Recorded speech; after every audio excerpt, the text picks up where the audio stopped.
Hello friends, welcome back to our channel. இன்றைக்கி நம்ம சேனலில் என்ன வீடியோ பார்க்க போகிறோன்னா, இன்றைக்கி ஒரு கேஷுவலான வீடியோ தாங்க பார்க்க போகிறோம். என்னோட டே டு டே லைஃப்பில் என்ன நடந்துச்சு, என்னென்ன பண்ணணும் அப்படிங்கிற வீடியோ தாங்க நம்ம பார்க்க போகிறோம். இதுவரை நம்ம சேனலை சப்ஸ்கிரைப் பண்ணாதவங்க சப்ஸ்கிரைப் பண்ணி வச்சுக்கோங்க. அப்போ தான் நான் போகிற இன்ட்ரெஸ்டிங்கான வீடியோஸ் ஆகணும் உங்களை தேடி நோட்டிஃபிகேஷனாக வந்துகிட்டே இருங்க. இப்போ வாங்க டிலே பண்ணாமல் வீடியோக்குள்ளே போகலாம். இவங்க எங்கள் வீட்டில் உள்ள மாடுங்க. இவங்களை மேய்ச்சல்லேருந்து அழைச்சிட்டு வரதுக்காக அப்பா போயிருந்தாங்க. திடீர்னு என் பசங்க என்ன பண்ணியிருந்தாங்கன்னா, பின்னாடி விளாண்டுக்கிட்டு இருந்தாங்க. அவங்க என்ன பண்ணிட்டாங்கன்னா, ரோட்டில் ஏறி வயலில் இறங்கி ஓட ஆரம்பிச்சிட்டாங்க. நானும் என்னடா ஏன்டா பசங்க 2 பேரும் இப்படி சொல்லாமே ஓடுறாங்க அப்படின்னு சொல்லிட்டு நானும் பின்னாடியே துரத்தி போனேங்க. துரத்தி போகல, அவங்க எங்கே போகிறாங்க அப்படிங்கிறத பார்க்கறதுக்காக போனேன். அப்போ தான் தெரிஞ்சிச்சு அப்பா வந்து பைக்கில் போயிருந்துருக்காங்க. அவங்கள பார்த்துட்டு இவங்க 2 பேரும் ரோட்டில் ஓடி இருந்திருக்காங்க. ஒருத்த மட்டும் இருந்திருந்தால் அந்த வேலையை பார்த்துருக்க மாட்டான். 2 பேரும் சேர்ந்தோடனே சொல்லக்கொள்ளாமல் கிளம்பி ஓடிட்டானுங்க. இவங்களை துரத்தி என்னடா எதுக்கு ஓடுறானுங்கன்னு நானும் பின்னாடியே பயந்துக்கிட்டே பின்னாடியே ஓடிட்டேன். போய் பார்த்தா தான் தெரியுது 2 பேரும் பைக்கில் ஏறி வர்றதுக்காக பின்னாடியே போயிருந்துருக்கானுங்க அப்படின்ட்டு. தாத்தாவோட பைக்கில் ஏறி போயிட்டு இப்படி ஜாலியாக வரானுங்க பாருங்கள்.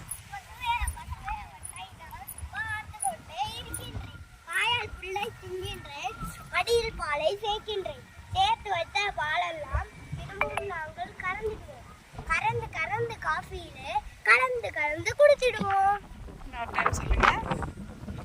பசுவே பசுவே உன்னை நான் பார்த்து கொண்டே இருக்கின்றேன்.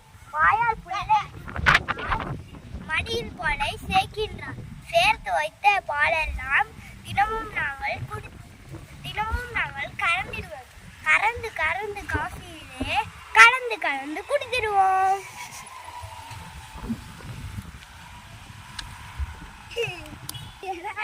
இந்த குளம் தாங்க எங்கள் வீட்டுக்கு பின்னாடி உள்ள குளம். இதில் ஒரு நார்னல் பில்னு சொல்லுவாங்க பாருங்கள். அது எவ்வளோ ஹைட்டாக இருக்குது பாருங்கள். நம்மளை விட உயரமாக வளர்ந்துருக்குங்க.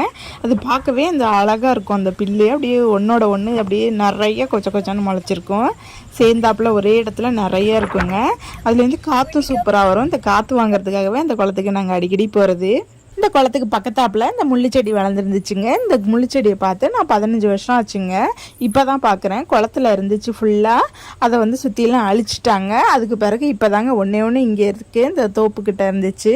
அதனால் இதை வந்து மறக்காமல் இருக்கணும் அப்படிங்கிறதுக்காக நான் வந்து வீடியோவாக எடுத்து போடுறேன் உங்களுக்கு.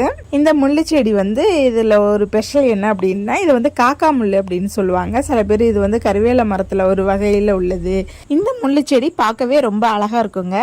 ஏன்னா அதோட முள்ளு தாங்க அதோட அழகே. அப்படியே ஒயிட் கலரில் ஷார்ப்பாக நீளமாக இருக்குங்க. அந்த இலை லீஃபை விட முள்ளு தான் நல்லா நீளமாக இருக்கும். இன்னொரு கருவேல மரம் இருக்குது. அதில் வந்து லீஃப்லாம் பெருசாக இருக்கும். ஆனால் முள் வந்து குட்டி குட்டியாக இருக்கும் கண்ணுக்கு தெரியாமல். இதில் அப்படி இல்லைங்க. நல்லா முள் வந்து நல்லா நீளமாக ஒயிட் கலரில் இருக்கும். இது வந்து நான் சின்ன பிள்ளையாக இருக்கும்போது எனக்கு வந்து ஒரு 6-7 வயசு இருக்கும்போது எனக்கு காது குத்தி விட்டாங்க. அப்போ என்ன பண்ணாங்கன்னா, ஒரு காதில் உள்ள ஹோல் வந்து கொஞ்சம் தள்ளி குத்திட்டாங்க, மேலே குத்திட்டாங்க. சரியான அது சென்டரில் குத்தலை. ஸோ அப்போ என்ன பண்ணாங்க, பக்கத்தில் உள்ளவங்க வந்து இந்த முள்ளை பறிச்சுட்டு வந்து திருப்பி கரெக்டாக எங்கே குத்தணுமோ அந்த இடத்துல மார்க் பண்ணி இந்த முள்ளை வச்சு எனக்கு திருப்பி காது குத்தி விட்டாங்க.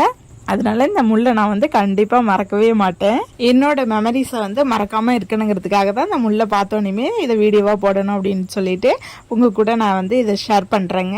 நீங்களும் உங்கள் ஊரில் வந்து இதே மாதிரி முள் இருக்கா அப்படிங்கிறத எனக்கு கமெண்டில் சொல்லுங்கள். இந்த முள்ளுக்கு வந்து நீங்கள் என்ன பேர் வச்சு சொல்லுவீங்க அப்படிங்கிறதையும் எனக்கு வந்து கமெண்டில் சொல்லுங்கள். ஓகே ஃப்ரெண்ட்ஸ், இந்த வீடியோ வந்து உங்களுக்கு கண்டிப்பாக பிடிச்சிருக்குன்னு நினைக்கிறேன். இந்த வீடியோ பிடிச்சிருந்தா மறக்காமல் லைக் பண்ணுங்கள், ஷேர் பண்ணுங்கள், கமெண்ட் பண்ணுங்கள், மறக்காமல் சப்ஸ்கிரைப் பண்ணுங்கள். ஓகே ஃப்ரெண்ட்ஸ், மீண்டும் மற்றும் ஒரு நல்ல தகவல்களை தரக்கூடிய வீடியோவில் உங்களை சந்திக்கும் வரை பாய் பாய்.